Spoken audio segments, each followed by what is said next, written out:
Okay, so today we are going to talk all about things that I hear all the time as a feeding therapist, and I'm going to share with you the things that I tell my patients all the time so you can get it here before you're even in therapy.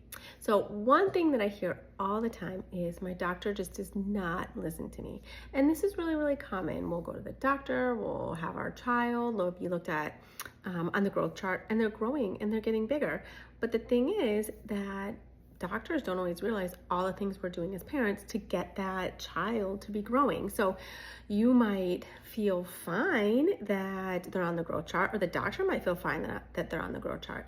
But when we really look at what's going on, the doctor doesn't know, well, I'm giving them Pediasure 3 times a day, or my kid is 5 and still waking up in the middle of the night, or my child is still on the bottle, or yeah, they eat fruits and veggies, but I still puree them, they can't chew. Or maybe even, okay, they're eating, but it's a constant stress and struggle for me as a mom every day, all day long. Or I pack a separate suitcase when we have to go on vacation. So when we take all those things into account, it's much more obvious to see that there really is an issue, even if they're growing on the height and growth chart. So I will include in a link below a resource that I use all the time. I send my parents with this to the pediatrician, and it will give you a walkthrough of what to say to the pediatrician to draw attention to the fact that there might actually be something going on. Okay, another thing I hear all the time is, well, when they were like 18 months, they ate everything, and now that they're 3, they're eating nothing. So that is so common.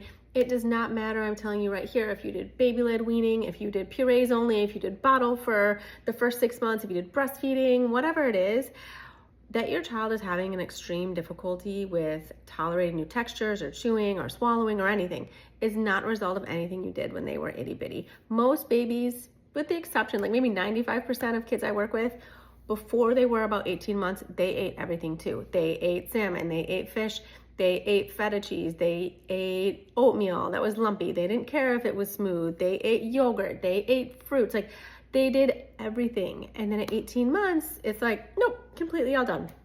So I just want you to know that this is totally normal. You know, things do come back around usually for most kids when they're about 3.5 or so. But for a lot of kids, that doesn't happen. And that's when they see me. That's when they see a feeding therapist.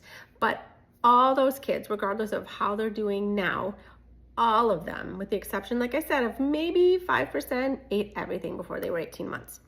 Okay, another thing I hear all the time is that, well, my child used to like one thing a lot and they ate it for like a month straight, now they won't. So that happens as well. That's really, really common, even in kids with picky eating. They kind of pick a food and they'll stick with it for a little while and then they're all done. And parents are like, well, I don't know what to do. Why did this happen? So there are ways to work through that, but I just want you to know that that is very normal for a lot of kids with picky eating. Another one that I hear all the time is, well, my kid will just starve themselves if I don't give them what they want.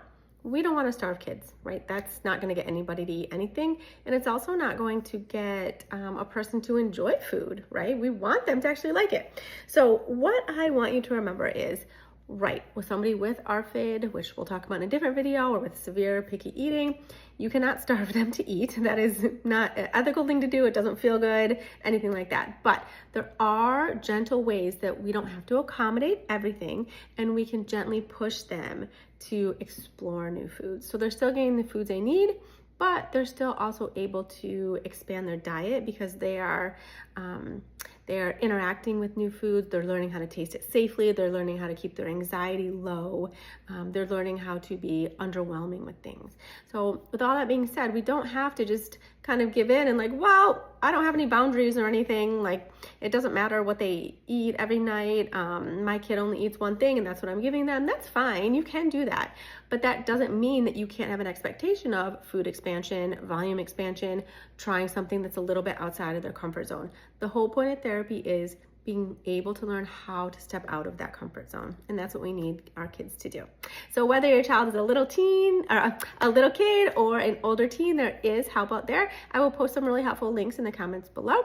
And please be in touch and follow me on this channel here. Be sure to subscribe. I post videos all the time, Q&A, questions parents have, things I've heard in feeding therapy. And I also post a lot of videos about exactly what I do in feeding therapy so you can see what it actually looks like.